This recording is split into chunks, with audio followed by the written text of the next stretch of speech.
Hey, and welcome to another episode of the Ice Talks, where we implement change every day. Hey, how you doing? This is Harold S. Reed Jr., also known as HRJR, your motivational coach, and welcome to another episode of the Ice Talks. Today I want to talk to you about the difference between being interested and being committed.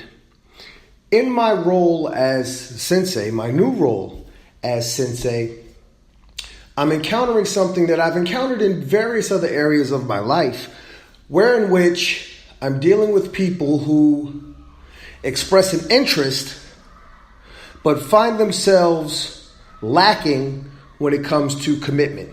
People will come into the dojo and say, I'm interested. I want to know how much it costs. I'm interested. I want to know what it's like to do karate. And there are other, as I said, there are other areas in my life where people express an interest in something, but when you take the intro class or you get that introduction to satisfy your interest, and then time comes to actually commit to the program that you've expressed interest in, people then back away. There are one of two, or actually two of two reasons why people tend to run away. One issue would be money, and the other issue is just a sheer fear of commitment in terms of time. So it's either money or time, or money and time. Fear of committing your time, fear of committing your money will cause you to fear commitment overall. In my role here at the dojo, that's the primary factor is the fear of money, or the fear of committing money, or people claim to lack money. But a lot of times these are the same people that pull up to the dojo in nice cars, or pull up to the dojo in nice clothes. And I'm not one to count other people's money.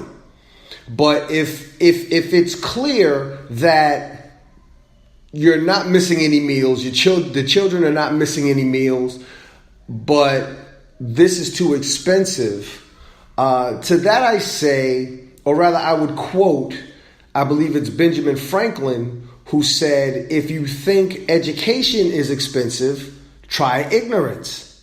See, if you want to express interest in something, that's fine. Look it up. Google it. Okay? But if you want to actually know what it's like to experience something, to get the full experience of a thing, you have to commit to that thing. I said I've experienced this in other areas of my life. Let me share one of those experiences, or combine shared experiences in one example. In the fraternity that I pledged when I was in college, and still very much a member of today, and for those of my brothers who hear this, I know we don't like to use the word fraternity, but for the sake of conversation, what people don't realize, what young potential candidates don't realize, and come to realize very quickly, is that becoming a member of our organization requires a high level of commitment in terms of time, and in some cases money, because these organizations, our organization, many organizations don't function on smiles and good intentions, you see. So what happens is we tell people, we have what's called an interest meeting, where we explain what the organization is about, our history, how we came to be, and what we've done over the years, and what we continue to do in our 50 plus years of existence. And then we let them know how much their initial membership fee is going to cost.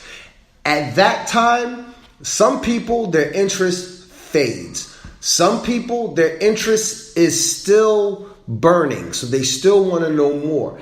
And they believe or think they're committed. Then comes the time when they get initiated. And now they're in the initiation process of membership, and they realize that for this X amount of period that they don't know how long it's going to be, that they have to be accountable to us, the members of the organization or the particular chapter that they're coming in through. They have to be accountable for their time. We get to tell them outside of class and dealing with your family and dealing with your job, you're with us. You're meeting with us, you're learning about the organization, you're going through rituals and so on and so forth. And we need to know where you are at all times, because we could meet at any given time outside of our scheduled meeting time. Plus, you have to have time to get with the people that are in your class that you're coming into the organization with. You have to spend time with them and get to know them, because these are the people, these are the young men that you will call brothers at some point in time, in addition to the members of the organization overall, who you will call brothers. So we require a high level of commitment in terms of time.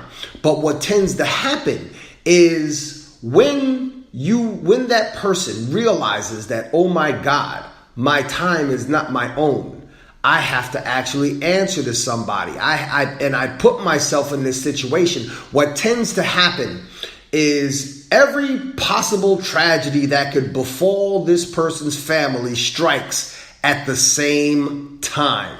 And that individual is the only individual who can solve all the problems. Oh, I got to be there for my mother. Oh, I got to be there for my father. Oh, my sister's boyfriend broke up with her. I'm the only one she could talk to. Oh, I got to do this, that, and the third. Right? And a lot of people use that as an excuse to quit. Here in the dojo, what I experience is it's not so much a lack of commitment or fear of commitment of time. It's a fear of commitment of money. And the martial arts business is just that. It is a business. It also does not run on happy smiles and good intentions. You know, the lights got to be kept on, the rent has to be paid, or the mortgage has to be paid for those business owners who actually own the property upon which their facility exists, right? And so people come in and they'll take the intro class, and a lot of times the intros are free.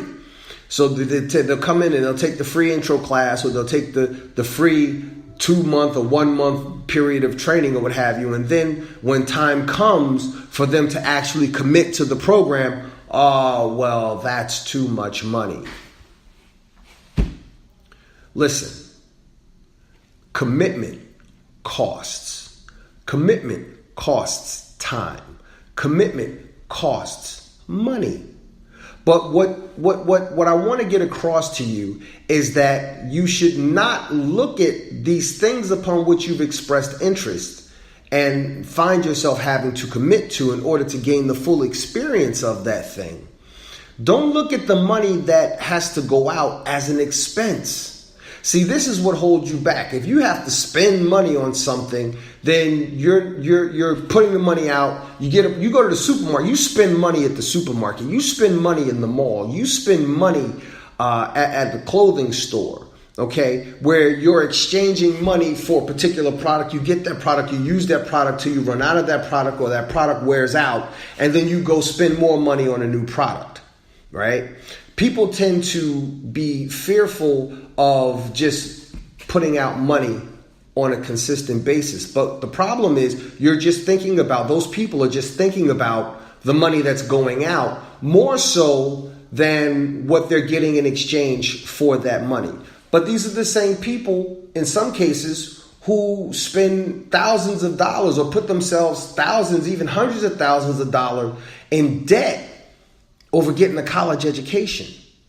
See, what you have to understand, again, is that while commitment costs, don't think of it as an expense. Moving forward, I want you to think of things that you express interest in and find that you have to commit to in order to gain the full experience of that thing. I want you to begin thinking about these things as an investment. I recently took on a new client, and I just put it flat out to her, because when I discuss my fees are what they are. They are not negotiable. Okay. And I just say flat out, don't look at this as an expense. You came to me because you wanted to experience this new level. You wanted to better yourself. You wanted to improve yourself, and you want me to help you with that process. So don't look at the money that you're spending for my services as an expense. Look at it as an investment. See, when people invest their money, they don't go in expecting I'm going to get something right back the same way you buy something over the counter. What happens is you expect a return on your investment, and you know that return is going to come over the course of time. Now, with regards to, say, joining an organization or taking music lessons, dance lessons, karate lessons, something like that, the return you get on your investment is based upon your level of commitment. The level of commitment upon which you are willing to put in to ensure that your money is not wasted. Now, let me talk about that for a second, because I have what I call schmuck money. And I got this concept from watching a conversation on TV between a man named Russell Simmons and his brother Joseph, more commonly known as Rev Run of Run DMC. All right, and he talked about this idea of schmuck money when they were talking about investing in a certain business. Russell was trying to convince his brother to go in with him investing on a particular business. And I kind of clutched on to that concept. Now, I have a gym membership, but because I'm in the dojo every day and I'm working out on the mat in the dojo, whether I'm teaching class or involved in my own personal training, bottom line is I don't really spend a lot of time going to the gym lifting weights or running on the treadmill. But I still maintain my gym membership, which is, I'll just say, less than $20 a month, right? Whether or not I go to the gym, I pay that quote unquote less than $20 a month amount of money. So if I don't go to the gym for an entire month, I'm the schmuck who just shelled out less than $20 a month for that month. However, when I go to the gym, I make sure I give full value of my visit to the gym. All right. Don't be the person who. Let me say, don't be the person. If you're going to put out money and you're going to commit to something, make sure you're willing to commit. Am I like diehard committed to going to the gym? I'll be honest and say no. But I acknowledge that. And I put that money out so that if and when I want to go to the gym, if and when I want to go lift weights, I'm going to have to, I have the ability to do so.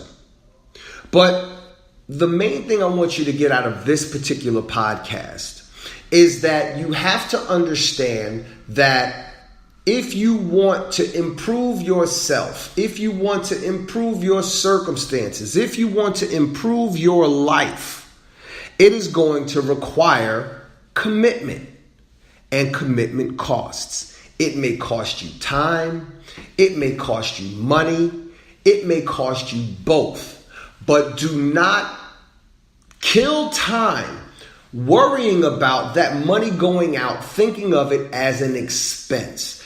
If you look at that money that's going out as an investment, you are going to require, demand, and want a return on that investment. And in many cases, the value of that return on your investment is based upon your level of commitment. Having said that, do I get a high value or high return on the less than $20 a month I spend at the gym? No, because I'm not committed to the gym.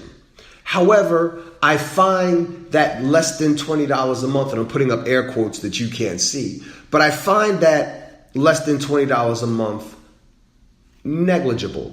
It doesn't make or break me. That's why I call it schmuck money. I'm the schmuck who parts with it, or I'm the, wise person who uses it at my choice, and I acknowledge that. But I want you to understand that if there's something that you want to do to improve yourself and improve your circumstances and improve your life, you are going to have to commit. Invest in yourself. I've spent thousands of dollars on books and audio programs and seminars just to improve and better myself. I put the time in, I put the money in, and I'm living the life that I love living, and it's only getting better. I guarantee you, if you commit to yourself and invest in yourself, you too will see the value and see the return. Hey, thank you for listening again to the Ice Talks, where we